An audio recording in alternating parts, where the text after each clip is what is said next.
सुरासुरा सेवितपाद पंकजा करे विराजत कमनीय पुस्तका गिरींची पत्नी कमलासनस्थिता सरस्वती नृत्यतु वाचिने सदा. नमस्सभाये. वेदशास्त्रोत्तेजक सभा पुणे या संस्थेमध्ये या हेरिटेज वॉकच्या निमित्तानं आलेल्या आपणा सर्व मान्यवरांचं मी संस्थेच्या वतीनं हार्दिक स्वागत करते. प्रथम आमच्या पदाधिकाऱ्यांचा परिचय करून देते. हे श्रीयुत किशोर खांडेकर ते आमचे कार्याध्यक्ष आहेत आणि मी श्रद्धा परांजपे, मी पण एक कार्यवाह आहे. प्राचीन भारतीय विद्यांची अध्ययन परंपरा जतन करण्याच्या उद्देशाने दिनांक 31 ऑगस्ट 1875 या दिवशी न्यायमूर्ती महादेव गोविंद रानडे व त्यांचे मित्र कविवर्य महादेव मोरेश्वर कुंटे यांनी वैदिक शास्त्री पंडित व इतर सामाजिक कार्यकर्त्यांच्या मदतीने वेदशास्त्रोत्तेजक सभेची स्थापना केली.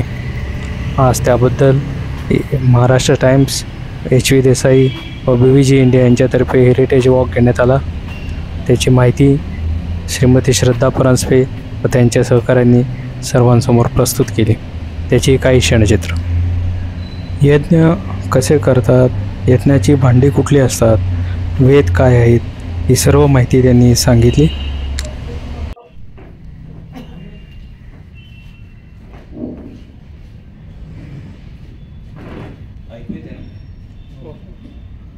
आज आपला जो हेरिटेज वॉक आहे BVG India limited, Maharashtra times, HV Desai महाविद्यालय आणि क्लब हेरिटेज यांच्या संयुक्त विद्यमाने तर वेदशास्त्र सभेमध्ये हा आपला हेरिटेज वॉक होणार आहे. आमच्या कॉलेजमध्ये मुलांना मी सांगितलं तर अनेकदा वेदशास्त्रोक्त सभा असं उच्चारणं हे सुद्धा अलीकडच्या काळामध्ये अवघड होऊन बसलेलं आहे. अशा कालखंडामध्ये ही 3 माणसं आजूबाजूचं सगळं विश्व विसरून या विषयाला वाहून घेतात. हे पुण्याचं वैशिष्ट्य आहे की इथे बसलेले, समोर बसलेले जे लोक आहेत त्याच्यामध्ये कितीतरी लोक असे आहेत की ज्यांना आपले आयुष्य एकेका विषयाला वाहून घेतलेलं आहे. त्यामुळे या सगळ्या कामाचा परिचय व्हावा म्हणून आज आपण इथे जमलेलो आहोत. एक गृहस्थ मला मगाशी म्हणाले की आज गर्दी कमी दिसते, सगळे गर्दी आहेत. तर मी म्हटलं तसं काही काळजी करू नका. मी एकदा मसापामध्ये भाषण द्यायला गेलो होतो. माझ्यासमोर 6 माणसं होती आणि माझं भाषण होतं न्यायमूर्ती रानडे यांचे अर्थशास्त्रीय विचार. तर मी व्यासपीठाच्या पायऱ्या चढताना डॉक्टर माधवी वैद्य मला म्हणाल्या, त्या माझ्या शिक्षिका, गणेश, आजच्या भाषणाला कोल्हापूर विद्यापीठाचे कुलगुरू धनांद्रे सर आलेले आहेत. तर मी भाषण द्यायला गेलो आणि मी म्हटलं की कोल्हापूर विद्यापीठाच्या अंतर्गत जवळजवळ 5 लाख विद्यार्थी येतात. 5 लाख विद्यार्थ्यांचं प्रतिनिधित्व करणारे धनांद्रे समोर बसलेले आहेत. याचा अर्थ असा, माझ्या भाषणाला 5 लाख श्रोते आहेत. तसंच आजच्या कार्यक्रमाला सुद्धा जे सगळे गर्दी आहेत तर एवढे श्रोते इथे आहेत. आज आपण इथे एवढ्यासाठी आलेलो आहोत की हे सगळं आता अलीकडे दुर्मिळ होत चाललंय. आपल्या आयुष्यामध्ये यज्ञाचा संबंध एकदाच येतो, तो म्हणजे लग्नामध्ये, आणि मग तेव्हा त्याच्या ज्वाळांचे चटके बसत असतात, ते पुढचे निदर्शक असतात. पण आपण त्याच्याकडे दुर्लक्ष करतो. रोज संसारामध्ये एक समिधा टाकावी लागते, तेव्हा तो संसार तांब्याच्या भांड्यासारखा होतो, अन्यथा त्याच्यावरचे दाब वाढत जातात. तर या यज्ञाच्या पलीकडचं विश्व काय आहे ते जर जाणून घ्यायचं असेल तर इथे जवळजवळ यांच्याकडे 170 अशी साधन आहेत. त्याच्यापैकी मोजकीच मांडलेली आहेत. त्या सगळ्याचा परिचय आपल्याला आज करून देणार आहेत. आता फारसा नमनाला गडाभर तेल न होता, खरं म्हणजे तूप न होता, मी आता माईक त्यांच्या ताब्यात देतो. मनपूर्वक धन्यवाद. आता प्रथम आमच्या संस्थेचा परिचय करून देते आणि संस्थेच्या उपक्रमांची थोडक्यात माहिती देते. ही संस्था स्थापन का झाली याचं एक कारण पहिल्यांदा सांगणार आहे की आपल्या सर्वांना माहिती आहे की वेद ही भारतीय संस्कृतीने जगाला दिलेली एक महान देणगी आहे. वैदिकांनी अथक परिश्रम, चिकाटी, अफाट स्मरणशक्ती आणि त्यागमय तळमळ यातून पिढ्यानपिढ्या मौखिक परंपरेनं जपलेलं जर एक वाङ्मय असेल तर ते म्हणजे वेदवाङ्मय. कोणत्याही लिखित साधनांशिवाय हजारो वर्ष जपलेलं असं हे एक अलौकिक वाङ्मय म्हणजे भारतीय समाजाने, भारतीय संस्कृतीने जगाला दिलेली एक देणगी आहे. त्याच्याच बरोबर प्राचीन भारतीय शास्त्रविद्या जी आहे ती ही एक अलौकिक देणगी असंच म्हणावं लागेल. कारण एक एक शास्त्र याचा जर विचार केला तर एकेका मौलिक सिद्धांताच्या आधारे रचलेली ती एक इमारत आहे. जसं न्यायशास्त्र म्हटलं तर ते प्रमाणाचा विचार करतं, हे शब्दाची उत्पत्ती कशी झाली आणि शब्द रचना होताना त्याच्या ज्या अनेक पायऱ्या आहेत याचा विचार व्याकरणशास्त्र करतं. तर मीमांसेसारखं शास्त्र म्हणजे रूल्स ऑफ इंटरप्रिटेशन असं आपण त्याला म्हणू शकतो. वेदाचा अर्थ लावण्यासाठी निर्माण झालेलं शास्त्र ते मीमांसा शास्त्र आहे. वेदांतासारखं शास्त्र अथातो ब्रह्म जिज्ञासा याने सुरू होणाऱ्या ब्रह्मसूत्रावर विचार करणारं एक शास्त्र ज्याला आपण तत्वज्ञानाचा पाया म्हणून त्या वेदांताकडे पाहतो. पण पुढे असं झालं की इंग्रजी राजवटीच्या काळामध्ये राजसंस्था या विलयाला गेल्या, संस्थानांचं विलिनीकरण झालं आणि सर्वत्र इंग्रजी सत्तेमुळे इंग्रजी राजवटीमुळे लोकांचं आकर्षण इंग्रजी विद्येकडे अधिक वळू लागलं. मग विचारवंतांना न्यायमूर्ती रानड्यांसारखे जे द्रष्टे समाज सुधारक होते त्यांना असं वाटू लागलं की ही जी प्राचीन भारतीय आपली ज्ञान परंपरा आहे त्या परंपरेचं पुढे होणार काय, ही परंपरा हळूहळू लयाला जाईल का काय अशी भीती त्यांना वाटू लागली. कारण प्राचीन काळी या विद्येला राजाश्रय होता आणि त्या राजाश्रयाच्या आधारावरच ही विद्या जिवंत होती. म्हणून न्यायमूर्ती रानडे, कविवर्य महादेव मोरेश्वर कुंटे ज्यांच्या स्मरणार्थ पुण्यात लक्ष्मी रोडवर कुंटे चौक आहे, ते कुंटे यांनी तत्कालीन वैदिक विद्वान आणि संस्कृत पंडित म्हणजे शास्त्राध्ययन केलेले विद्वान आणि समाजातील प्रतिष्ठित लोकांना एकत्र केलं आणि एक सभा बोलावली गेली आणि त्या सभेमध्ये या प्राचीन विद्येच्या अध्ययन अध्यापन परंपरेला उत्तेजन देण्यासाठी एका संस्थेची स्थापना झाली. तो दिवस होता भाद्रपद शुद्ध प्रतिपदा शक 1953 अर्थातच 31 ऑगस्ट 1875 आणि त्या संस्थेला नाव दिलं गेलं वेदशास्त्रोत्तेजक सभा. न्यायमूर्ती रानड्यांच्या पुण्यात ज्या संस्था आहेत त्या संस्थांच्या शेवटी उत्तेजक सभा असं नाव आपल्याला अनेक ठिकाणी दिसून येतं. तेच नाव त्यांनी या संस्थेला दिलं. न्यायमूर्तींच्या मनामध्ये कधीही पाठशाळा चालवण्याचा हेतू नव्हता. कारण त्यांचा असा विचार होता की पाठशाळा चालवली की मर्यादित विद्यार्थ्यांपर्यंत फायदा जातो. त्यांना हे जी वेद आणि शास्त्र विद्या ती व्यापक प्रमाणामध्ये त्याचा परिणाम करायचा होता. त्या विद्यार्थ्यांना उज्ज्वल भवितव्य द्यायचं होतं आणि म्हणून त्यांनी पाठशाळेपुरतं आपलं क्षेत्र मर्यादित न ठेवता परीक्षा चालू केल्या. याचं कारण असं झालं की तोपर्यंत राजाश्रय होता, आस्थान विद्वान राजपदरी असायचे. पण या विद्यार्थ्यांना समाज मान्यता जर द्यायची असेल तर त्यांच्या परीक्षा घेतल्या पाहिजेत आणि त्या परीक्षेमध्ये उत्तीर्ण झालेल्या लोकांना समाजामध्ये एक मान्यता आणि लौकिक प्राप्त होईल या विचाराने संस्थेच्या स्थापनेच्याच वेळी एक अभ्यासक्रम तयार करण्यात आला. आणि आज 149 वर्ष झाली, लॉकडाऊनचं वर्ष वगळता अव्याहतपणे हे परीक्षेचं कार्य सभा घेत आहे. आमच्या 3 परीक्षा आहेत, अभिज्ञ, कोविद आणि चूडामणी. आणि अभिमानाने इथे मला सांगावंसं वाटतं की महाराष्ट्रामध्ये ही अशा परीक्षा घेणारी ही एकमेव संस्था आहे आणि ज्या संस्थेला केंद्र शासनाची समकक्षता प्राप्त झालेली आहे. सभेच्या परीक्षांचं वेगळेपण काय आहे तर इथे पहा, बाकी सर्वत्र 35ला पास असतं, सभेमध्ये तसं नाही. इथे पास व्हायचंय तर 50 गुण मिळाले पाहिजे. 50 ते 59 तृतीय श्रेणी, 60 ते 79 द्वितीय श्रेणी आणि 80च्या पुढे प्रथम श्रेणी. आणि सभेच्या परीक्षेचा नावलौकिक एवढा आहे की या परीक्षेमध्ये चूडामणी परीक्षा उत्तीर्ण झालेला विद्यार्थी म्हणजे खरा विद्वान असं समजलं जातं. मी 2च उदाहरणं देणार आहे की परीक्षा इथे कशा पद्धतीने घेतल्या जातात. आपल्याला महामहोपाध्याय वासुदेव शास्त्री अभ्यंकर यांचं नाव सर्वांना माहीत आहे. फार मोठे विद्वान होते ते साताऱ्याला राहत असत आणि त्यांची घरची परिस्थिती अतिशय हलाखीची होती. पण परीक्षा तर दिली पाहिजे म्हणून ते सातारा ते पुणे सभेमध्ये चालत आले आणि त्यांनी तत्कालीन कार्यकारिणीतल्यांना विनंती केली की मला या परीक्षा द्यायच्या आहेत पण माझी परिस्थिती नाही, म्हणून एकाच वर्षी मला 3ही परीक्षा देण्याची सवलत द्या. कार्यकारिणीने तत्काळ त्यांची विनंती मान्य केली आणि एकाच वर्षी 3ही परीक्षा दिल्या आणि प्रत्येक परीक्षेत ते प्रथम श्रेणीत उत्तीर्ण झाले हे सांगायची गरजच नाही. त्यांचे विद्यार्थी गणेश शास्त्री शेंडे पुण्यातले फार मोठे विद्वान, त्यांच्या बाबतीत त्यांनी व्याकरणाची जेव्हा परीक्षा दिली तेव्हा त्यांना 400 रूप विचारले गेले. 400 रूप म्हणजे थोडक्यात 400 प्रश्न असं आपण म्हणू. त्यातली 396ची उत्तरं त्यांनी बिनचूक दिली होती. ती एक उत्तर त्यांनी चुकीचं दिलं आणि 3 उत्तरं त्यांनी संदिग्ध दिली. त्यांना परीक्षकांनी नापास केलं. म्हणजे पूर्वीच्या काळी सभेची अशी ख्याती होती की जेवढे विद्यार्थी अधिक नापास होती तेवढ्या परीक्षा उत्तम झाल्या. आजही आम्ही प्रामाणिकपणे हा दर्जा टिकवण्याचा प्रयत्न करत आहोत. हे प्राचीन काळातलं झालं. आजची पण 2 उदाहरणं देते.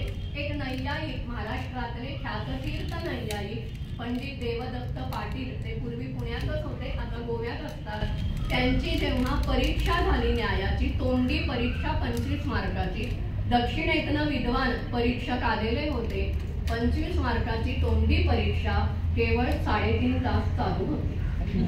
नारायण घनपाठी म्हणून एक तमिळनाडूतला एक घनपाठी आहेत ते, आणि त्यांची परीक्षा 2001 साली त्यांनी घनाची परीक्षा दिली. 7.5 तास आमच्या हॉलमध्ये ही परीक्षा चालू होती. म्हणजे अशा पद्धतीनं त्या विद्यार्थ्याचा कस लागेपर्यंत परीक्षा आजही आमच्या सभेमध्ये घेतल्या जातात आणि त्याच्यासाठी आम्ही कोणत्याही प्रकारची तडजोड आजपर्यंत आम्ही केलेली नाही. भले आम्हाला कितीही त्यासाठी टीका सहन करावी लागली तरी चालेल, पण सभेचं नाव जर राखायचं असेल तर ही परंपरा याच पद्धतीनं पुढे चालली पाहिजे. आमच्या अभ्यासक्रमामध्ये पूर्वी आयुर्वेदाच्या परीक्षा होत्या, पण त्या कालांतराने बंद केल्या. याचं कारण इथे शास्त्र म्हणून आयुर्वेदाच्या परीक्षा द्याव्या असा विचार न्यायमूर्तींच्या मनात होता. पण असं झालं की काही लोकांनी त्यावरून प्रॅक्टिस सुरू केली, म्हणून मग संस्थेने आयुर्वेद परीक्षा बंद केल्या. पण हा न्यायमूर्तींचा विशाल दृष्टिकोन कसा दिसतो. पुराणिक बुवा प्राचीन काळी म्हणजे जुन्या काळामध्ये, जुन्या पिढीपर्यंत देवळांमध्ये पुराण सांगायचे. पुराणाची परीक्षा कुठेही आहे असं माझ्या तरी ऐकिवात नाही. दक्षिण भारतात असतात पण इथे नाहीये. पण न्यायमूर्तींनी पुराणाच्याही परीक्षा चालू केला की जे पुराणिक बुवा पुराण प्रवचन करतात त्यांनाही समाज मान्यता मिळावी, हा विचार त्या परीक्षा चालू करण्याच्या मागे होता. आमची जी अभिज्ञ परीक्षा आहे त्याला 12वी समकक्षता आहे. कोविद परीक्षेला BA समकक्षता आहे आणि चूडामणीला MA ची समकक्षता केंद्र शासनाने दिलेली आहे. मग हे परीक्षांची संख्या वाढत गेली, विद्यार्थ्यांची संख्या वाढत गेली, आम्हाला ही जागा पुरेनाशी झाली. म्हणून 20 वर्षांपूर्वी आम्ही भारतभरामध्ये केंद्र चालू केली. अगदी राजस्थान, मध्य प्रदेश, गुजरात आणि मराठवाडा, विदर्भ, कोकण अशा सगळ्या ठिकाणी या केंद्रांवर एकाच वेळी आमच्या परीक्षा होतात. दसरा ते दिवाळीच्या दरम्यान या परीक्षा होतात आणि त्यासाठी इथेही विद्यार्थी येतात. त्यांची निवास भोजनाची सोय संस्थेच्या वतीने निःशुल्क केली जाते. आणि एवढंच नाही, उत्तीर्णांना आम्ही पारितोषिक तर देतोच, पण त्यांना एक वेळचा प्रवास खर्च दिला जातो आणि त्यांच्या अध्यापकांनाही आम्ही तेवढंच मानधन देतो. का तर ही जी विद्या आहे ती गुरुमुखी विद्या आहे आणि त्या विद्यार्थ्याला तयार करण्यासाठी त्या गुरूंचे तेवढे कष्ट आहेत, त्यामुळे त्यांनाही मानधन दिलं जातं. अशा पद्धतीनं परीक्षेचं काम आमच्या इथे चालतं. आमचा दुसरा महत्वाचा प्रकल्प म्हणजे ध्वनिमुद्रण प्रकल्प. तो ध्वनिमुद्रण प्रकल्प राबवला सभेचे तत्कालीन अध्यक्ष आदरणीय कैलासवासी जयंतराव टिळक यांनी. का विचार आला त्यांच्या मनात, तर प्राचीन काळी जी वेदविद्या होती काळाच्या ओघामध्ये अनेक वेदशाखा नष्ट झाल्या. बघा, पतंजलींनी महाभाष्यामध्ये असं म्हटलेलं आहे, सहस्रवर्तमा सामवेदः, म्हणजे सामवेदाच्या 1000 शाखा होत्या, आज 3च आहे. ऋग्वेदाच्या 21 होत्या, आज 1च आहे. यजुर्वेदाच्या 101 शाखा होत्या, आज कृष्ण यजुर्वेदाची 1 आणि शुक्ल यजुर्वेदाची 2 एवढ्याच आहेत. आणि अथर्ववेदाच्या 9 शाखा होत्या, आज 1च शाखा आहे. म्हणजे एवढ्या शाखा काळाच्या ओघात 30-40 वर्षांपूर्वी वेद पाठशाळांची संख्याही कमी झाली, रोडावली. लोक वेदविद्येकडे फारसे आकृष्ट होत नव्हते आणि असा एक समाजामध्ये गैरसमज होता की आपल्या मुलाला शालेय शिक्षणात गती नाही की त्याला वेदपाठ शाळेत टाका. अशा पद्धतीने दुरवस्था आली होती आणि प्रत्येक वेदाची पठण परंपरा ही भिन्न आहे. उदाहरण द्यायचं तर ऋग्वेदामध्ये 2 स्वरांच्या मध्ये ड आला की त्याचा ळ होतो, अग्नी मिळे पुरोहितम.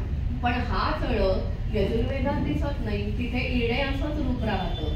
किंवा शुक्ल यजुर्वेदामध्ये यचा ज होतो, म्हणून ऋग्वेदातलं यज्ञेन हे पद शुक्ल यजुर्वेदामध्ये यज्ञेन होतं.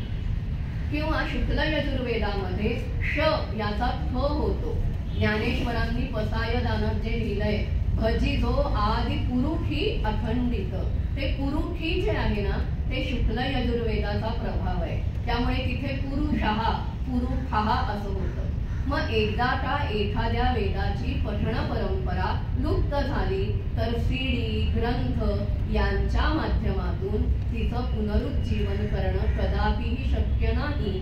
म्हणून दादांच्या मनामध्ये विचार आला की आपण हा ध्वनिमुद्रण प्रकल्प सभेच्या वतीनं घ्यावा आणि मग त्यांनी डेन्मार्क शासनाशी संधान बांधलं. त्याचं कारण असं आहे की डेन्मार्क देशातल्या एक विदुषी कुणी किरशायनर या बाई भारतामध्ये आल्या आणि जेव्हा वेदमंत्र त्यांच्या कानावर पडले, त्यांनी हे सभेमध्येच आपल्या भाषणात सांगितलेलं त्यांचं मनोगत आहे की त्यांचा मुलगा गेला होता, त्या अत्यंत नैराश्यात होत्या आणि अशा वेळी त्या मैत्रिणीसोबत भारतात आल्या आणि वेदमंत्र कानावर पडल्यानंतर हळूहळू त्या नैराश्यातून त्यांना मुक्तता मिळाली आणि मग त्यांनी ठरवलं की आपण या सगळ्या वेदशाखांचं स्वखर्चानं ध्वनिमुद्रण करायचं. मग त्या वैदिकांच्याकडे गेल्या, त्यांची सगळी पथ्य सांभाळून त्यांनी आपल्या खर्चानं या सारं ध्वनिमुद्रण केलं. यासाठी आपल्या पुण्यातले संस्कृत तज्ज्ञ डॉक्टर बहुलकर सर यांनी त्यांना फार मदत केली या कामामध्ये की त्या योग्य वैदिकांची नावं सुचवणं, त्यांच्याशी परिचय करून देणं आणि मग नंतर या गुणी किरशायनर यांचं हे ध्वनिमुद्रण त्यांनी डेन्मार्क सरकारच्या ताब्यात दिलं आणि दादांच्या प्रयत्नानं आपल्या सभेमध्ये डेन्मार्क शासनाकडून ते ध्वनिमुद्रण आम्हाला प्राप्त झालेलं आहे. आणि लोकांना हे माहिती नाहीये की जगाच्या पाठीवर हे ध्वनिमुद्रण 2च ठिकाणी आहे, एक हार्वर्ड युनिव्हर्सिटी आणि दुसरं वेदशास्त्रोत्तेजक आणि 350 कॅसेट होत्या. मग कालांतराने त्याचं आम्ही सीडीमध्ये रूपांतर केलं आणि आता सध्या त्याचं हार्ड डिस्कवर घेण्याचं काम आमचं चालू आहे. याच्याच सोबत सभेनेही विचार केला की आपण स्वखर्चाने काही ध्वनिमुद्रण करू. म्हणून पुण्यातले एक अग्रगण्य घनपाठी ऋग्वेदाचे वेदमूर्ती दिमा फडके यांच्या आवाजामध्ये आम्ही ऋग्वेदाचं ध्वनिमुद्रण केलं. आश्चर्य वाटेल तुम्हाला, इथल्याच रूम मध्ये आम्ही ते ध्वनिमुद्रण केलेलं आहे. आणि दुसरं सामवेदाचं ध्वनिमुद्रण, त्याला चेन्नईवरून विश्वनाथ शर्मा म्हणून वैदिक आले होते. टिळक स्मारक मंदिरातल्या एका खोलीमध्ये त्यांचं ध्वनिमुद्रण आम्ही केलं. ते स्कूलवर केलं होतं, तेही आम्ही सीडीमध्ये रूपांतरित केलेलं आहे. आणि नुकतंच लोकसभेच्या सभापती सुमित्राताई महाजन यांनी 16 साली जी आम्हाला एक देणगी दिली, त्यातून आम्ही सामवेदाच्या राणायनीय शाखेचं ध्वनिमुद्रण अतिशय तरुण अशा वैदिकांच्या माध्यमातून, ज्या वैदिकांनी आपल्या सभेमध्ये सामवेदाच्या परीक्षा दिलेल्या आहेत, असे तुकाराम मुळे आणि अक्षय जोशी यांच्या आवाजामध्ये ते ध्वनिमुद्रण आम्ही केलं. ते पूर्ण व्हायचंय, पूर्वार्ध झालेलं आहे. पुढचं त्यांच्या सोयीनुसार आम्ही लवकरच ते पूर्ण करणार आहोत. त्याचबरोबर सभेमध्ये आपल्याकडे एक ग्रंथालय आहे. त्या ग्रंथालयामध्ये 6000 पुस्तकं आहेत आणि एवढंच नाही, ते 96 सालानंतर आम्ही विचार केला की हस्तलिखित पण आपण गोळा करावी. मग अनेक लोकांनी संपर्क केला, त्यांच्याकडून त्या गाठोड्यातनं पोथ्या आणायच्या, पान लावायचं. असं करत करत आज आमच्याकडे 4000 हस्तलिखित आहेत. आणि रामदेव बाबांचं जे पतंजली अनुसंधान केंद्र आहे, त्यांनी आमच्या सगळ्या पोथ्यांचं डिजिटल रूपांतर आम्हाला त्यांच्या देणगीतून करून दिलेलं आहे. त्याचबरोबर आपण इथे जे पाहत आहात ते सगळं यज्ञीय पात्र, तेही आम्ही त्यातली काही पात्र आम्हाला दक्षिण भारतामध्ये सोमयागानंतर त्या आही तागवींनी संस्थेला भेट दिली आणि काही पात्र आम्ही स्वखर्चाने बनवून घेतली होती. तेही सुमित्राताईंच्या आग्रहाखातरच त्यांच्या इथल्या एका कार्यक्रमात त्यांनी ही प्रदर्शनी घेऊन आम्हाला बोलावलं होतं. तर ही सगळी यज्ञीय पात्र आहेत. या सगळ्या पात्रांबद्दल विस्ताराने बोलायचं तर किमान एक दीड तास तरी लागेल, कारण सगळी पात्र काही आम्ही मांडलेली नाहीये. पण त्यातली काही वैशिष्ट्यपूर्ण पात्रांबद्दल मी थोडक्यात माहिती देते. मुळामध्ये यज्ञीय वृक्ष हे 7 आहेत. त्या 7च वृक्षांपासून ही यज्ञीय पात्र बनवली जातात. ते 7 वृक्ष म्हणजे अश्वत्थ, ज्याला आपण पिंपळ म्हणतो, कुदुंबर, पलाश म्हणजे पळस, शमी, नंतर विकंठक म्हणजे ज्याला मराठीमध्ये वेहकळ असं म्हणतात, खदिर म्हणजे खैर आणि बिल्व म्हणजे बेल. याच झाडांपासून ही सगळी पात्र बनवली जातात. आणि बघा, ही पात्र बनवताना एक इथे यजमान हस्त प्रमाण नावाचं एक पात्र आहे. आज आपण फुटपट्टीचा वापर करतो तसं त्या काळातली जी फुटपट्टी आहे. याचं कारण असं आहे की यज्ञ करणारा जो यजमान आहे त्या यजमानाला यज्ञाचं फळ मिळतं. मग पात्र कशी बनवायची तर त्या यजमानाच्या हाताप्रमाणे, म्हणजे यजमानाचं मधलं बोट ते खांदा इथपर्यंत त्याच्या हाताचं माप घेऊन तसं ते यजमान हस्तप्रमाणे बनवतात. आणि अंगुली म्हणजे हा अंगठा त्याच्याप्रमाणे तिथे मार्किंग केलेलं आहे. म्हणजे समजा 4 अंगुल रुंद असं बनवायचं तर तेवढं 4 अंगुल मोजायचं आणि मग ती पात्र बनवायची. आणि प्रत्येक यज्ञाला स्वतंत्र पात्र बनवली जातात. यज्ञ संपल्यानंतर जे अवभृत स्नान होतं त्या अवभृताच्या वेळी या सगळ्या पात्रांचं विसर्जन होतं. आता तुम्हाला प्रश्न पडेल की मग जर सारखेच यज्ञ करत असतील, वसंते वसंते सोमेन यजेत असं जर म्हटलेलं आहे, किंवा ऋतुसंधीषु रोगाः उत्पद्यन्ते तस्मात् ऋतुसंधीषु होतव्यम, ऋतू बदलला ऋतुसंधीमध्ये रोग निर्माण होतात म्हणून ऋतुसंधीमध्ये यज्ञ करावे. मग प्रत्येक यज्ञाला स्वतंत्र पात्र का बनवायची तर यामागे एक साधा व्यावहारिक विचार त्यांच्या मनामध्ये आहे. त्यातून दिसतो की माणसाची ही सहज प्रवृत्ती आहे की एखादी गोष्ट आपण वापरली आणि ती वापरेनाशी झालो की ती आपण कुठेही टाकून देतो, अडगळीत टाकतो. मग ही यज्ञामध्ये वापरलेली सगळी पात्र आहे. यज्ञाबद्दल वेदामध्ये काय म्हटलंय, यज्ञो वै श्रेष्ठतमं कर्म. आणि प्राचीन काळी मूर्तीपूजा नव्हती, मग देवतांना प्रसन्न करून घेण्याचं साधन काय तर यज्ञ. पुरुष सूक्तामध्ये म्हटलंय यज्ञेन यज्ञमयजन्त देवाः तानि धर्माणि प्रथमानि आसन.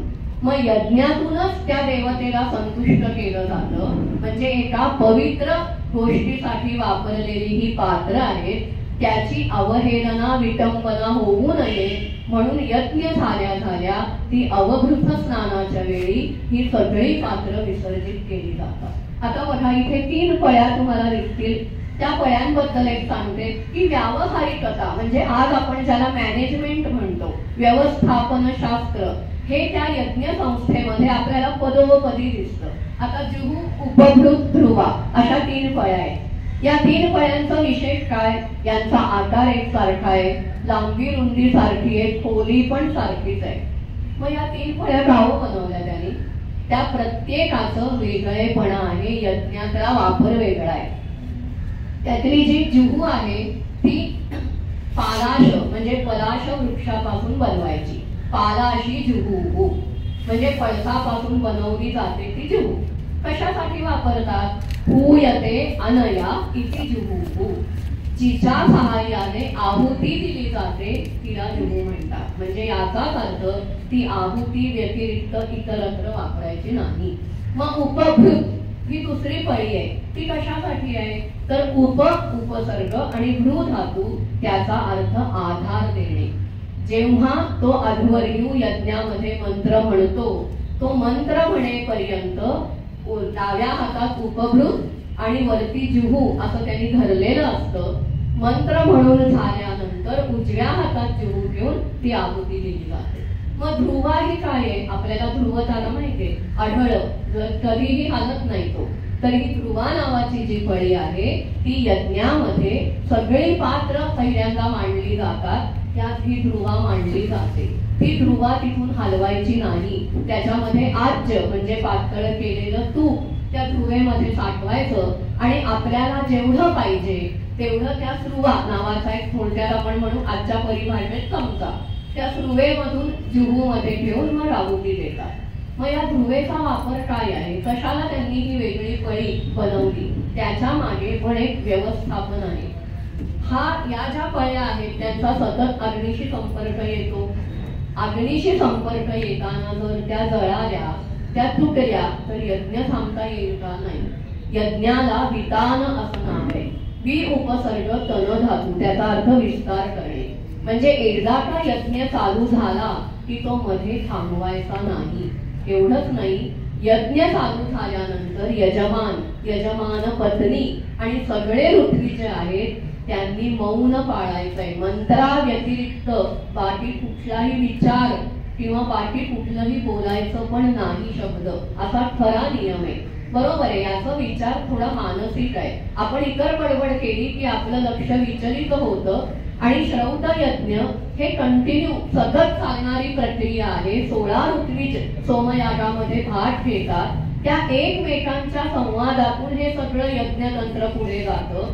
त्यामुळे तुमचं लक्ष विचलित होऊ नये म्हणून कोणीही काहीही बोलायचं नाही, असा नियम त्यांनी दिलेला आहे. वाचम यच्छन्ति, इथे यच्छ धातूचा अर्थ देणे नसून यम धातूवरून यच्छ शब्द तयार झालाय. यम म्हणजे नियमन करणे. मग ही जी ध्रुवा नावाची पळी आहे, आहुती देताना जर का जीव तुटली फुटली, तिला जर काही तडा गेला तर यज्ञ थांबवणार का? हे लाकडी पात्र बनवणं काही इतकं सोपं नाहीये. मग अशा वेळी एक प्रायश्चित्ताची आहुती द्यायची आणि ती जी ध्रुवा आहे तीच पुढे जुहू म्हणून वापरायची. एवढा बारीक सारीक विचार. तुम्हाला आश्चर्य वाटेल की इष्टीमध्ये पहिल्यांदा दर्भ बांधलेली जी दोरी आहे ती दोरी सुद्धा त्यांनी एका विशिष्ट ठिकाणी ठेवायला सांगितले. आणि यज्ञ समाप्तीच्या वेळी तो सांगतो ती जी दोरी ठेवली ना ती क्रमाने ती मांडली जातात. आणि बघा त्यांनी किती सूक्ष्म विचार केलाय. न्यंची पात्रा आणि प्रयुनक्ती असं म्हटलेलं आहे. न्यंची म्हणजे उपडी करून, तोंड वर नाही ठेवायचं, कीटक पडू शकतात म्हणून तोंड खाली उपडं करून ती पात्र ठेवायची आणि मग वापरायची. आता शकट आपल्याला दिसतोय. 2 शकट सोमयागात असतात. एक हवीरधान शकट आणि सोम शकट. शकट म्हणजे बैलगाडी, त्याला बैल जोडलेले नाहीये. तर हवीरधान मंडपामध्ये हे 2 शकट बैल न जोडलेले ठेवले जातात. हवीरधान धा म्हणजे धारण करणे. एका शकटामध्ये सोमा व्यतिरिक्त जी हवीर द्रव्य आहे ती ठेवायचे आणि सोम शकटामध्ये सोमवल्ली ताजी आणलेली ती वनस्पती ती ठेवायची. मग आता शकटातच का ठेवला असेल, याही मागे एक विचार आहे की जमीन आहे, जमिनीवर जर काही धान्य ठेवलं, प्रचंड मोठी वेली आहे. सोमयागाचा मंडप प्रचंड मोठा असतो.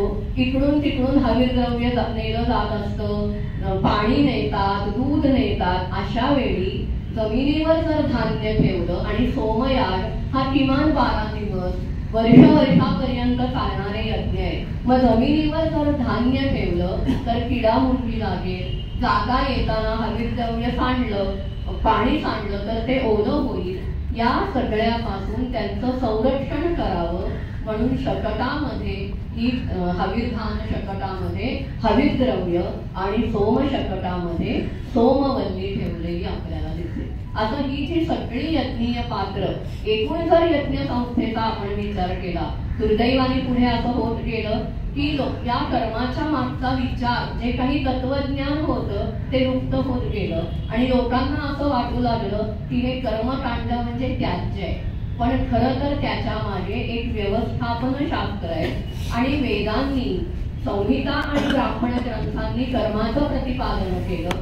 आरण्यक ग्रंथ उपासना मार्ग सांगतात आणि उपनिषद हे निखळ असं ज्ञानकांडाचं प्रतिपादन करतात. असं जे परंपरेत म्हटलेलं आहे. म्हणजे कर्म, उपासना आणि ज्ञान यातून मानवाला मुक्तीकडे जायचा मार्ग या वेदांनी दाखवून दिलेला आहे. आणि बघा आपल्याकडे 4 आश्रम आहेत. ब्रह्मचर्य, गृहस्थ, वानप्रस्थ आणि संन्यास. वेदाचे जे 4 ग्रंथ आहेत त्या 4 ग्रंथाशी या 4 आश्रमांचा संबंध आहे. संहिता भाग म्हणजे काय? मंत्र. इथे ब्रह्मचर्य, आज आपण ब्रह्मचर्य शब्द अविवाहित या एका मर्यादित अर्थाने वापरतो, पण वेदाला तो अर्थ अभिप्रेत नाही. ब्रह्म म्हणजे वेद मंत्र आणि ब्रह्मचरती म्हणजे वेदासाठी वेदाध्ययन करणारा जो आहे त्याला ब्रह्मचारी असं प्राचीन काळी म्हटलं जायचं. मग ब्रह्मचर्याश्रमात काय आहे? आपलं वेदाध्ययन करायचं, मंत्र पठण करायचं, सगळं जे काही लहान वय आहे त्यामुळे बुद्धी तल्लख आहे आणि सगळी ही विद्या केवळ स्मरणशक्तीने आलेली आहे, त्यामुळे लहान वयात चटकन पाठांतर होतं, म्हणून त्या वयामध्ये पाठांतर करा. मग गृहस्थाश्रमामध्ये ब्राह्मण ग्रंथ आहेत. ब्राह्मण ग्रंथ हे काय करतात? कर्मकांड कसं करायचं याचं विधान करणार आहे. मग गृहस्थाश्रमामध्ये जो विवाहाचा अग्नी आहे, दाजा होमाच्या वेळी प्रज्वलित केलेला, त्याच्यावर पुढच्या सगळ्या विधिविधान करायचं, म्हणजे ब्राह्मण ग्रंथ आणि गृहस्थाश्रम यांचं तादात्म्य आहे. मग पुढे वानप्रस्थ आणि आरण्यक. आरण्यकांबद्दल असं म्हणतात की कर्मापासून निवृत्ती आणि ज्ञानाकडे प्रवृत्ती, म्हणजे ब्राह्मण आणि उपनिषद यांच्यातला दुवा म्हणजे आरण्यक आहे. मग त्यामुळे वानप्रस्थ आपण पूर्ण संन्यास नाही, पण गृहस्थाश्रमातून बाहेर वनामध्ये राहायला जायचं, गावाबाहेर राहायचं, म्हणून आरण्यक आणि वानप्रस्थ यांचा एक संबंध आहे. आणि चौथं म्हणजे उपनिषद, म्हणजे निखळ ज्ञानकांड आहे. ज्याला आत्मज्ञान मिळवायचं आहे त्यांनी उपनिषदांचा परिशीलन करावं. असं 4 आश्रम आणि या वेदाचे जे 4 भाग आहेत त्यांचा एक अनुस्यूत असा दृढ संबंध आहे. मग हे जे सगळं मगाशी मी तुम्हाला सांगितलं की ही सगळी यज्ञीय पात्र आहेत, आमच्या सभेचे विविध उपक्रम सांगितले. मग सामान्यांसाठी सभा काही करते का नाही असा प्रश्न लोकांच्या मनात निर्माण होईल. तर लॉकडाऊनच्या काळामध्ये आम्ही सामान्यांसाठी ऑनलाईन काही वर्ग घेतले होते. एक वेद परिचय वर्ग घेतला होता ऑनलाईन, आणि मला विशेष वाटतं की त्याला 140 लोक सहभागी झाले होते. त्या लोकांनी मागणी केली म्हणून मग 16 संस्कार परिचय वर्ग आम्ही घेतला. तोही ऑनलाईनच होता आणि केवळ तिथे आम्ही कर्मकांड सांगितलं नाही, तर आता त्या संस्कारामध्ये जी हविर्द्रव्य आहेत, जे काही विधी आहेत, त्याचा शरीरावर काय परिणाम होतो यासाठी तज्ञ आयुर्वेद वैद्यांना बोलावून त्यांचं भाषण त्या संस्काराच्या प्रसंगी आम्ही ठेवलं होतं. मग लहान मुलांसाठी शंकराचार्यांच्या स्तोत्र पठणाचा वर्गही आम्ही ऑनलाईन घेतला होता. मग ललिता सहस्रनाम, दुर्दैवाने महाराष्ट्रामध्ये अनेकांना हे स्तोत्र माहितीच नाहीये, पण ते स्तोत्र त्याचा संख्या वर्ग आम्ही घेतला आणि नंतर 1 वर्षभर आठवड्यातून 2 दिवस ललिता सहस्रनामाचा अनुवाद वर्ग आम्ही घेतलेला होता. या ध्वनिमुद्रण प्रकल्पाअंतर्गत आम्ही एक वेद परिचय नावाची सीडी काढलेली आहे. ती सामान्यांच्या परिचयासाठी आहे. रुद्र आपण नेहमी ऐकतो, आमच्या घरी लोकरुद्र आहे, एकादशिणी आहे, पण रुद्राचा अर्थ कोणाला माहिती असतो? कोणालाच माहित नाही. म्हणून रुद्राध्याय सार्थ ती पण आम्ही एक सीडी पूर्वी बनवलेली आहे. आणि जटाधन हे शब्द आपण ऐकलेले आहेत, पण धन म्हणजे नक्की काय ते लोकांना माहिती व्हावं म्हणून महेश रेखे धनपाठी यांच्या आवाजामध्ये ईशावास्य उपनिषद, जे अत्यंत महत्वाचं छोटेखानी उपनिषद आहे, त्याच्या घनपाठाची तेही त्याचं विवरणासह अशी सीडी आम्ही बनवलेली आहे. आमची काही प्रकाशनं इथे मांडलेली आहेत, आपण नंतर पाहू शकता. त्यात प्राधान्याने विद्वानांचे लेख संकलित केलेले आहेत. अशी आमची प्रकाशनं पण आम्ही इथे मांडलेली आहेत. अशा पद्धतीने हे जे काम आम्ही संस्थेच्या वतीनं करतो आणि अधिक श्रावण शुद्ध एकादशी म्हणजे 29 जुलै तेव्हापासून आम्ही ऑफलाईन ऑनलाईन विष्णू सहस्रनामावर एक व्याख्यानमाला आयोजित केलेली आहे. सप महाविद्यालयामध्ये अनेक वर्ष संस्कृत प्राध्यापक असलेल्या ज्या आमच्या कार्यकारी मंडळाच्या सदस्य आहेत डॉक्टर ज्योत्स्ना खरे, त्या शांकर भाष्याच्या आधारे विष्णूच्या एकेका नामाचं विवरण करणार आहे. आणि 15 दिवस सलग ही व्याख्यानमाला होणार आहे. संध्याकाळी 6 ते 7 ज्यांना इच्छा असेल त्यांनी अवश्य संपर्क करावा. आणि त्याच्या समारोपाला डॉक्टर देगलूरकर सरांचं विशेष व्याख्यान आम्ही आयोजित केलेलं आहे. आणि हे जे कार्य आज पुढच्या वर्षी आम्हाला 150वं वर्ष लागेल. गेली इतके वर्ष आम्ही हे जे काही काम करत आहोत त्यासाठी आज तागायत संस्थेने कोणत्याही प्रकारचं शासकीय अनुदान घेतलेलं नाही. बाहेर जे सभागृह आहे ते आम्ही घरगुती कार्यक्रमांव्यतिरिक्त कार्यक्रमांना देतो, त्याचं उत्पन्न आणि लोकांच्या देणगीच्या माध्यमातूनच इतके वर्ष हे सभेचं कार्य चालू आहे. आणि पुढच्या वर्षी आम्ही शतकोत्तर सुवर्ण महोत्सवामध्ये पदार्पण करणार आहोत. त्यानिमित्त पण अनेक उपक्रम संस्थेच्या वतीनं घेण्यात येतील. त्याचं निवेदन आपल्याला पाठवून आपण सर्वांनी या सर्व उपक्रमांमध्ये आणि संस्थेच्या उपक्रमात सहभागी व्हावं. आणि पुनश्च एकदा हे हेरिटेज वॉक इथे आयोजित केल्याबद्दल डॉक्टर राऊत सर आणि बाबर सर आणि त्यांच्या सर्वांना मी धन्यवाद देते.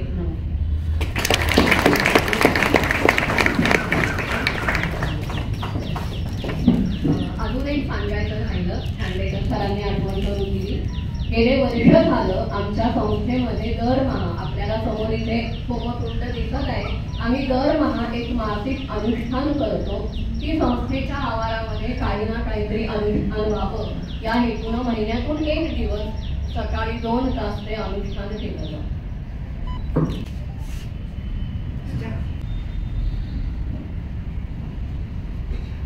आपल्याकडे प्राचीन काळी म्हणजे साधारण इसवी सन 1-2 शतकानंतर लेखन कला जशी अस्तित्वात आली तसं आपल्याला हस्तलिखितांच्या माध्यमातून हे वेदग्रंथ लिखाणाची सुरुवात झाली होती.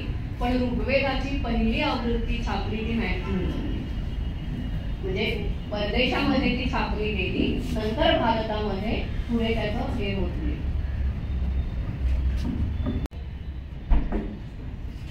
आमच्या मनामधून जातो. पण श्रौत आणि स्मार्त कर्मकांडामध्ये जी काही यज्ञीय पात्र वापरतात, आता स्मार्तामध्ये शतच्छिद्र कलश वापरला जातो, लोकांना आज माहिती नाहीये.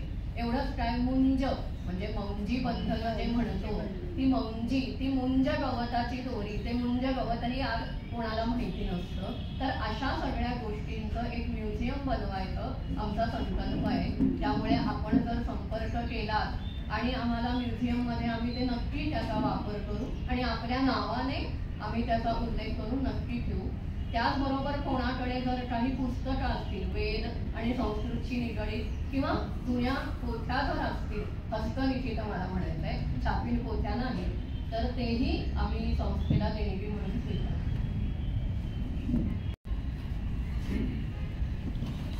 म्हणजे आता शासनाने असं मी ऐकलंय, मला खरं माहिती नाही, मध्ये आमच्याकडे एक ज्ञानविज्ञान केंद्राचे देशपांडे सर म्हणून आले होते. त्यांनी आम्हाला हे सांगितलं की असं एक पाठ्यक्रम तयार केला जातोय की ज्यात भारतीय प्राचीन जी काही विद्या आहे, मग धातुविद्या असेल, रसायन विद्या असेल, ते सगळं समावेश करण्याचा प्रयत्न आता शासनाचा आहे. पण ते डिटेल आम्हाला अजून त्याबद्दल काही माहिती कळली नाही. NEP म्हणजे IKS विषय, इंडियन नॉलेज सिस्टम, त्याच्यामध्ये हवा. तुम्ही म्हणाला की कोरोना पिरियडमध्ये तुम्ही ऑनलाईन कोर्सेस काही घेतले होते, ते आणखी पण चालू आहेत का, अजून चालू आहेत? भाऊ पाठीमागे आले खरं तर विष्णू सहस्रनाम वर्गाच्या आधी मी ऋग्वेदाचा वर्ग चालू करणार होते. वेदार्थ म्हणजे ऋग्वेदातली निवडक सूक्त, की जी सूक्त लोकांना अट्रॅक्ट करतील. मला तिथे देवता, कारण अग्नी, सूर्य, पर्जन्य, मरुद्गण या देवता तृप्त झालेल्या आहेत. आज आपल्याला पुराणातला इंद्र माहितीये. तो इंद्र म्हणजे काय, की ऋषी मुनींची तपस्या भंग करणारा इंद्र. पण वेदातला जो इंद्र आहे तो एक वॉरियर गॉड आहे, क्षात्र तेजाची देवता आहे. ऋग्वेदातल्या 2ऱ्या मंडलामध्ये एक सूक्त आहे गृढसमदांचं. त्या सूक्ताचं पादुपदच आहे स जनास इंद्रा, लोक हो हा तो इंद्र, असं म्हणून इंद्राच्या पराक्रमाची गाथा, त्याचं वर्णन तिथे केलेलं आहे. अशी जी निवडक सूक्त आहे ती ऋग्वेदातली सूक्त, त्या वर्गावारी पूर्वी आम्ही तो वर्ग घ्यायचो. हे विष्णू सहस्रनाम झाल्या तो वर्ग आम्ही चालू करतो. आणि अधिक महिन्यामध्ये एकादशीला तुम्ही म्हणाले की ते त्याचं विष्णू सहस्रनामावर, तर ते ऑनलाईन ऑफलाईन दोन्ही. मग त्याची आम्हाला म्हणजे ग्रुपमध्ये इकडे येऊ शकेल ना त्याचं जे काही असेल? तुमचा जर सर तुमचा ग्रुप आहे का बाहेर? नाही हे उमेश सर ते पाठवतील ठीक आहे, ठीक. हां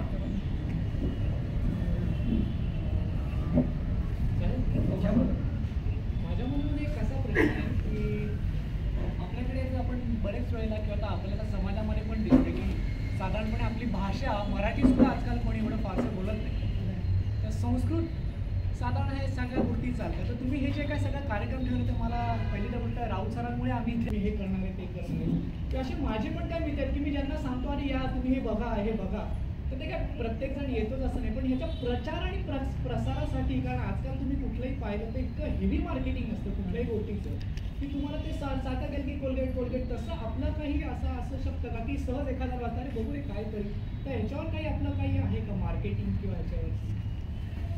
कारण ते जर कळलं जितक्या लोकांना जास्त कळेल, जसं हे सर काम करतात राऊत सर, की ते खरंच खूप मोठं काम करतात आणि बरेच जण प्रत्येक वेगवेगळे लोक आपापल्या इंटरेस्टनी येतात तिथे, ज्याला ज्याच्यावर इंटरेस्ट आहे. तसं काही त्याच्यावरती काही होईल का की जेणेकरून 10 जणांचं निदान कानावर पडलं तरी 5-6 जण येतील? कारण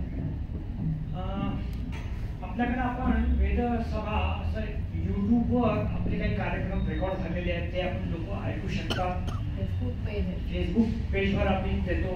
त्याच्यानंतर दर महिन्याला आत्ताच बोलता बोलता मी त्यांना असं म्हणालो की प्रत्यक्ष यज्ञ सुरू असताना तुम्ही आम्हा सगळ्यांना बोलवता, त्यांनी ती मागणी मान्य केलेली आहे आणि जेव्हा भाद्रपद प्रतिपदेला त्यांचा वाढदिवस असतो त्या दिवशी ते यज्ञाचं आयोजन केलेलं असेल म्हणजे मग आपल्याला प्रत्यक्षामध्ये यज्ञ कसा चालतो, ही सगळी उपकरणं कशी वापरली जातात, या सर्व गोष्टी आपल्याला पाहायला मिळतील. तेव्हा तुम्ही अगदी आवर्जून या. तेव्हा फक्त रविवार नसणार आहे, तर त्याची बातमी मठामध्ये येईल. दुसरं मी त्यांना असं सुचवलं की आम्हा सगळ्यांसाठी एक उच्चार शास्त्राचा खरं म्हणजे अभ्यास वर्ग घ्यायचो, कारण वक्ते काहीही बोलत असतात आणि मी इतक्या वेळ त्यांचं भाषण खूप बारकाईने ऐकत होतो. सर्व उच्चार इतके मराठी भाषेप्रमाणे ऍक्युरेट होते की कमालीच्या बाहेर. म्हणजे मी वक्ता असल्यामुळे मी त्यांचं भाषण अगदी बारकाईने ऐकतो, तर ते त्यांचं वैशिष्ट्य आहे. तर तो अभ्यास करण्याची खरं गरज आहे. इतके दिवस मला खूप असा गर्व होता की मी विद्यापीठाच्या परीक्षेत पास आहे. हे तुमचं सगळं ऐकलं आणि इथे ज्या पद्धतीची परीक्षा घेतली जाते ते पाहिल्यानंतर बरं झालं. मी पुणे विद्यापीठाचा विद्यार्थी आहे, वेदशास्त्रोत्तेजक सभेसाठी. अन्यथा त्यांनी भाषणात राऊत सर किती वेळा नापास झाले हे सांगितलं असतं. त्यामुळे अशा परीक्षा पूर्ण हा खरा आनंददायी अनुभव असतो. रमना गणपतीपाशी पुण्यामध्ये 2 वेळा चिखल व्हायचा पाऊस नसताना. पेशवे दक्षिणा वाटायचे, ज्यांना मिळायचे ते आनंद अश्रू त्यांचे यायचे आणि जे नापास व्हायचे ते तिथे रडत बसायचे. त्यामुळे पुण्यामध्ये पाऊस नसताना चिखल तिथे पाहायला मिळायचा. त्यामुळे यांनी यांच्या बांधकामामध्ये सगळीकडे फरशा लावलेल्या आहेत. जे लोक नापास होतात ते बाहेर येऊन रडत बसतात, बहुतेक त्यांच्या अश्रूंमधून बाहेरचा वड उभा राहिलेला दिसतोय. तर आज इथे हा दुसरा हेरिटेज वॉक आयोजित करायची परवानगी मिळाली, त्याबद्दल मनपूर्वक धन्यवाद. मगाशी यांनी जो प्रश्न विचारलेला होता भंडारेंनी, तर न्यू एज्युकेशन पॉलिसीमध्ये IKS नावाचा विभाग आहे, इंडियन नॉलेज सिस्टीम.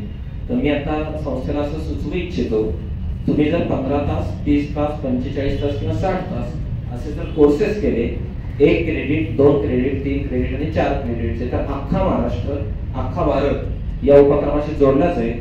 संस्थेला स्वतःचं उत्पन्न मिळू शकेल, ज्याच्यातून विद्यार्थ्यांचाही फायदा होऊ शकेल. तर ही भविष्यातली खूप मोठी संधी आहे. आणि सगळ्यात शेवटी वेदांमध्ये ज्या पदार्थांचा उल्लेख नाही असे 2 पदार्थ संस्थेने आता आपल्यासाठी उपलब्ध करून दिलेले आहेत, ते म्हणजे चहा आणि बिस्किट. तर त्याचा सर्वांनी आस्वाद घेऊन सध्या लोक फ्लॅट वगैरे घेतात ती वास्तुशांती, त्या वास्तुशांतीबद्दल त्याला कल्पना मिळाली तर फार बरं. म्हणजे तिथे येऊन करू शकतात काय करतात ते नाही घेतोय सगळ्यांसाठी आहे ते, माझ्यासाठी तर आहे ते, पण सर्वांना माहिती मिळावी म्हणून. मुळामध्ये आपला एक सामान्यांचा एक गैरसमज आहे की वास्तुशांत हे चांगलं मंगलच नृत्य आहे. मुळात तसं नाहीये. ते शांत हा जो शब्द आहे तो शम धातूवरून निष्पन्न झालेला आहे. शम म्हणजे शांत करणे. मग ही वास्तुशांत आपण का करतो, तर एखादी वास्तू जेव्हा उभारली जाते तेव्हा जमीन खणली जाते, एखादी वृक्ष तोडले जातात, म्हणजे त्या जमिनीमधले जे जीवजंतू, कृमी कीटक आहेत, वृक्षावर काही पक्ष्यांची घरटी असतील, या सगळ्यांची नकळत आपल्या हातून हत्या होते, त्यांच्या जीवाला दुखापत केली जाते. हे त्यातून त्यांचं जे काही क्लेश असतील त्याचा परिणाम आपल्या वास्तूवर होऊ नये, त्या दोषांचं शमन व्हावं म्हणून वास्तू शांत केली जाते. कर्मकांडामध्ये 2 प्रकारची कर्म आहेत, शांतिक कर्म आणि पौष्टिक कर्म. जनन शांत हे शांतिक कर्म आहे.